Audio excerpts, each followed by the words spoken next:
that with a moon as well, more than we realize, which is something else. But it's all part of the journey for Yes. me anyway. It's all part of that. And we just have to really stop fighting it. I mean, my greatest vision is this one I've seen of many, many thousands of people coming together. And whether this is on a conscious level or it manifests itself physically, I don't know. But I've seen this many times. And it's thousands upon thousands of people, hundreds of thousands of people, robed in white, sitting together in peace, almost in a form of meditation. It's almost as though by non-cooperative, non-action, on a mass scale, with peace in our hearts, then we're actually removing the program. We're removing that fear. There's no agitation in that way. If it's agitating or it's vibrating in any way, if there's any form of response to anything in any way, it's part of the illusion. What I'm trying to say is to build a new program, or to create a new world, or to embrace what people in religious terms would call the New Jerusalem. We have to be able to do something different to what we've been doing. We have to be able to use our creativity and our imagination, yes, but we have to be able to reprogram ourselves, our genetics. And in some ways, we have to be really, really clear and still and be ready to be filled up in that way with that new energy. Yeah, very good point. What you're saying, I guess, as well, is that we can't use all the same tools that has been used against us to subject us to control, to break out of that control. We must use new tools or invent new tools. In that sense, I guess what you're saying that. Yeah, definitely. Yeah. Yeah, because none of it's worked. I mean, you can't solve the same problems.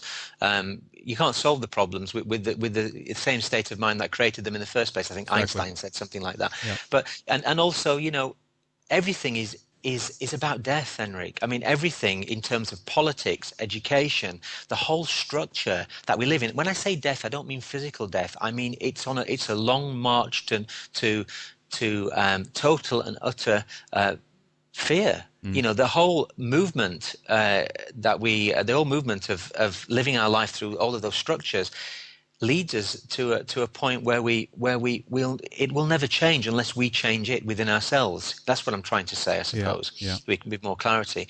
And even the symbolism. I mean, there's lots of experts out there, lots of authors that have looked at symbolism and the symbolism of the politics through to religion, through to whatever it is, going way back through the ages. If you look at them closely for what they are actually relating to this idea of the split, the splitting between love and fear, the death march or the life march. Do we move down the slow march towards total control and ultimately this what I call the death vibration, or do we lift up our heads and open our hearts and see with our true eyes, our true senses, and go towards life, which is the living law, the idea of the tree of life and our place in that world, in that universe. We've forgotten that, you see. And this is something that I'm constantly toying with myself, and it comes out in the positive stuff, that you mentioned in my artwork. It comes out in that need to be able to try and come to terms with the vibration of life. This vibrancy. It's in everybody's art, actually, no matter who you are, big or small, child or historical painter. There's a vibration there. Everything is vibration. Everything is energy in that sense. So, I've seen that some children are the greatest artists. Yes. They have the innocence of heart, and they express themselves in a pure way. And Picasso knew that when he said that everybody, is an artist. We just forget when we grow up.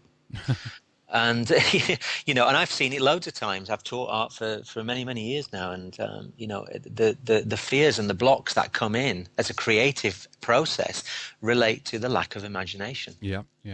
And that's it. I want to ask you as well if this then, in that sense, connects a little bit with what you're going to talk about at the convention, at the conference. You talk about the rise of the true human being in that sense, and that is, of course, what we've been talking about here, but also in terms of the keys to unlocking the imagination and to bring back the creativity, that is an important, the most important part of this. We talked about developing new tools before as well, but also to, how to bring back creativity into a person's life really as well, that feels that it lacks creativity. I mean, that's a difficult process, right? Or do you think that there is almost like a few easy steps that a human being can go through in order to get back in touch again with their creativity? What do you think, Neil? Oh, definitely. It's like I was saying, getting back in touch with your creativity is something that we have to first give ourselves permission to do. You know, we have to be able to feel like we are more than what we think we are. And yes, the talk at the art convention, I'm going to hint at this, but I'm also going to talk about some of the symbolism and the story of Kokoro, which is this graphic novel that I've worked on this past year or so. I'm going to look at that, and I'm going to unfold this journey from the concept of the splitting through to where we're going and what we're becoming. And I'm obviously in between all of that, I'm going to show imagery that relates to historical things and scientific things that tie this in.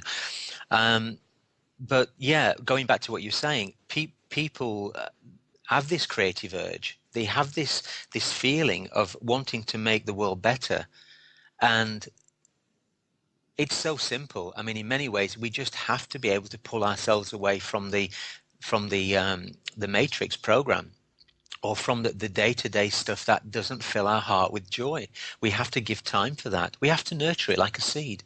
We have to put attention and energy into it, because wherever our attention goes, or energy flows, doesn't it? It moves towards that point. So we have to be able to do that.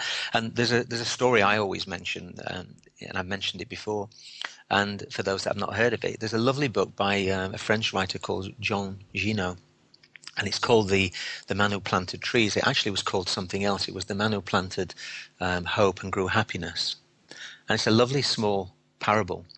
And very simply, the choices the man makes in the book, this farmer, this traveling, wandering shepherd farmer, he decides to plant trees rather than go to war, because he knew that his creativity and his actions would leave back a legacy for every generation to come. From where the first seed acorn was planted, eventually over hundreds of years, vast forests emerged, which provided humans with communities and materials to be able to live, whereas his peers and people of his own age were making decisions to go and fight in a war, which would only lead to death and destruction and somebody else's agenda. And it's that empowerment of the creative individual, the choices we make as an individual, creative choices, that are the most important. They're the ones that, for me, that's make the biggest signals and the largest, impressions in this world, with love and with honor for everybody else in that way. Yeah, because all of those things is a choice. Rather, we have the obvious idea that you just mentioned about war, the choice not to, or rather say no, not going to fighting anybody else's war. I mean, if no soldiers turned up at the battlefield, there wouldn't be any war. It's simple as that, really. And That's right. And then people can, the extension of that is, or the smaller microcosm level of that as well, is in everyday life as well. We go along with the control in one way because we're afraid of the repercussions that will have if we don't bow down to the system or to the set of rules that are in place. But people have to ask themselves if they morally agree with those rules or not as well, It is that, and it's about making that choice. And I think the new Jerusalem as such, I mentioned that on the book, and I've been asked about that, why I chose to use that term.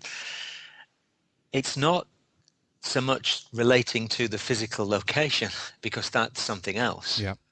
But even then, saying that, there are great energies at work that are aligning the planet in a way that we fully don't understand. And these alignments relate to the magnetics of the Earth grid, the original grid, the sun, solar waves, solar flares. There's a whole range of things that are affecting us, or not affecting us, I should say, because solar flares have reached a point where there hardly are any.